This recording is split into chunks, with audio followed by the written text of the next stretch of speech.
About they are in the presidency, in the National Assembly, in the Senate, in government houses. They are civil servants. They are politicians. They are Hausas, Igbos, Yorubas. They are Catholics, Pentecostals, Protestants, Christians, Muslims. Those are the witches and wizards that kill more people in Nigeria. In fact, the other class of people that have destroyed this country, what do? We look at the other tribe as responsible. We look at people of the other religion as responsible. True or false? No social analysis.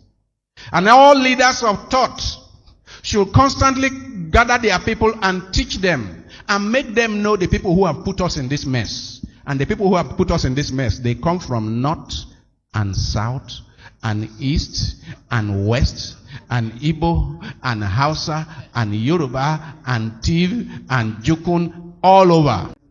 Akwa Ibom State is the richest state in Nigeria. Akwa Ibom State is richer than many African countries put together. But go and see the destitution of life in many of those places. We need social analysis. We need to keep pointing our attention of our people to those who have put us in this mess.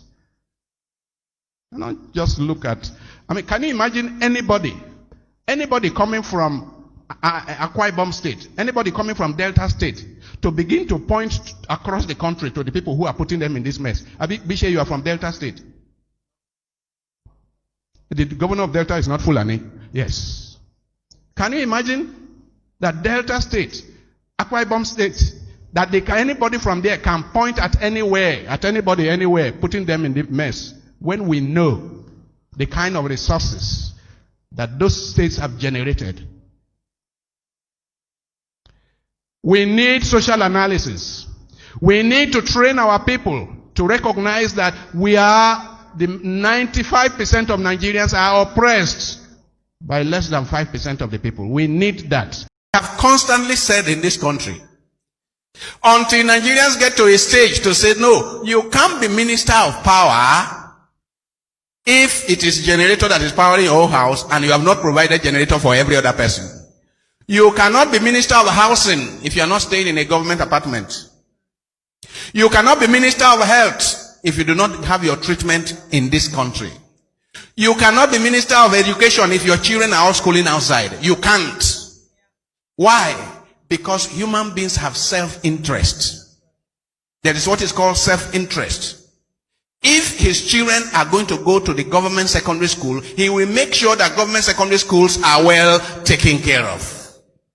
If his family is going to go to the general hospital next door, he will make sure that general hospital is well taken care of. But as long as leaders do not share in the plight of the people, as long as leaders can fly to the US, to UK, to Dubai for their health care and condemn the people to this kind of conditions here, as long as that is the situation, we are not moving anywhere. So Nigerians will have to rise up and say, no, you can't be our minister for education because your children are not schooling here.